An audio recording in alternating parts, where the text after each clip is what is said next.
Hey guys, so for this video I wanted to talk about photojournalism, which is one of my favorite types of photography.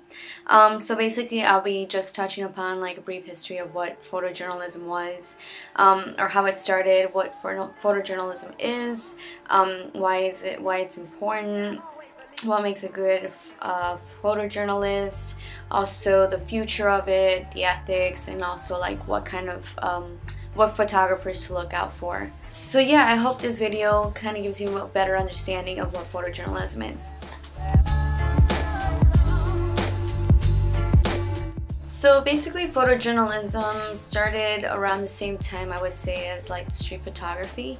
Although street photography was more popular in the 1800s rather than photojournalism. Again, street photography documented like everyday life and stuff like that. But I would say, and many others would argue, that it wasn't until like maybe the 1920s or the 1930s that photojournalism actually started evolving. Again, with cameras such as like the Leica and Diana and stuff like that, people were able to bring along the cameras with them and not have to carry such heavy equipment. And then of course publications came out such as Life that helped not only bring stories through written text but also through visuals. Which brings me to what photojournalism is. Basically, it's telling a story through pictures, basically, whether it's just one picture or maybe a series of photos. It's always trying to tell a story of what is going on at that moment, at that time, and with that person or subject. And I would say it's really important because yeah, there's obviously text that tells you what is going on, and there's newspapers and stuff like that. There's obviously video, but there's something about a photo that has a different perspective on things. You could catch everything at a different angle. You could grab those details that video can't sometimes, or that text can describe as well. So just being able to see it photographically definitely makes a huge impact on the story. So one of the biggest discussions about photojournalism is the ethics of it. I had taken a journalism class about Chicago Tribune in particular in college, and basically we talked about the early forms of journalism, and when people were starting to put pictures in their stories, it was very unethical. Sometimes, like for example, if a person would pass away, they would often steal photos from their homes or their funerals or anything like that. So definitely photojournalism has had a bad history at times. But basically, and many times pictures have been faked. Photojournalism should really be more about what you see in that moment and change nothing about it. So one of the biggest problems is covering the dead. Basically, a lot of people don't know if it's ethical to do so, if there is a problem with photographing dead people. Sometimes it is and it isn't. Like obviously you want to show what happened and you want to have people react to what happened and kind of try to care if they see like a dead person. But it might be disrespectful to the family if you are really getting into their privacy. For example, if you take a photo of a tragic event and it's from far away, that wouldn't be that big of a deal. But if you're really going into the scene and taking photos and stuff like that, that could be seen more as being disrespectful.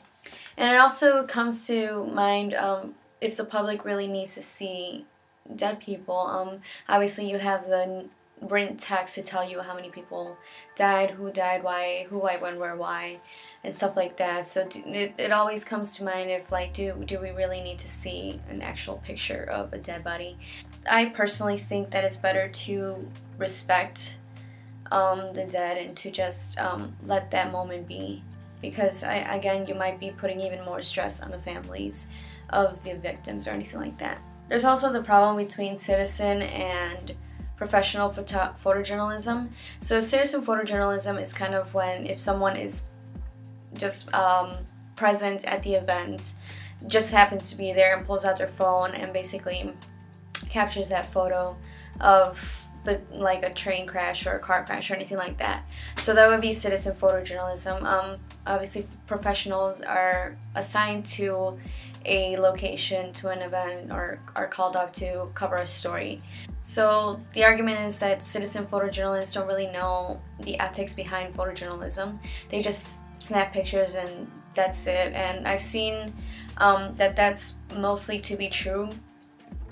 Sometimes you see things on Facebook that people randomly post that you don't even know who they are, but they have pictures of like dead people, like very graphic, and just things like that you wouldn't really see in an actual like legitimate newspaper. You wouldn't see anything like that. If anything, you would see like more of an open space like shot of what happened instead of actually taking pictures of that person. So another big concern about journalism is basically the future of it. With technology advancing so well, people basically have the power of photography in the palm of their hands with their phones, anything like that. And recently a lot of people have been, or a lot of photographers have been laid off. For example, the Chicago Sun-Times laid off most of their photographic staff, if not all. So it's really concerning as a photographer to see what kind of future photojournalism holds, especially when it's so easy to get images from just a citizen photojournalist who just happens to be there and will give you the picture, or you can obtain that picture no matter what, and not have to pay a professional photographer to actually go out there. So basically, yeah, the problem is that everyone now is a photographer, but it still doesn't make one a professional. There's still a lot of training that one has to go to if they want to become a professional photographer. There's a lot of thought that goes into assignments, into photo shoots, into every composition, anything like that. And not everybody has that mentality. They think photography is just about photographing random things or stuff like that. But when it comes to photojournalism, the professionals actually put into thought what they're going to do with their photography and such. Just because everybody has a camera or is able to have a camera now doesn't mean that they're actually a photographer. They have to think like a photographer, like a professional photographer, not just know how to work a camera. And again, print isn't really going away anytime soon, because again, people just like the feeling of having printed newspapers, magazines into their own hands. And although it's very popular to have the online magazines and such, there will still be print publications. And even with online magazines, like, we live now in an age where it's so easy to get your work out there, so easy to find an audience, basically. So there are definitely different ways to get your stuff out there. Like Steve McCurry says, it's just a matter of, you know, basically going with the flow of things. You can't really just have this set mentality of how it was 20 years ago. You kind of have to keep evolving as the technology and the industry keeps evolving, or else you're going to be stuck there for the most part. So it's definitely a matter of just like knowing how to work the system and knowing how to evolve along with the industry.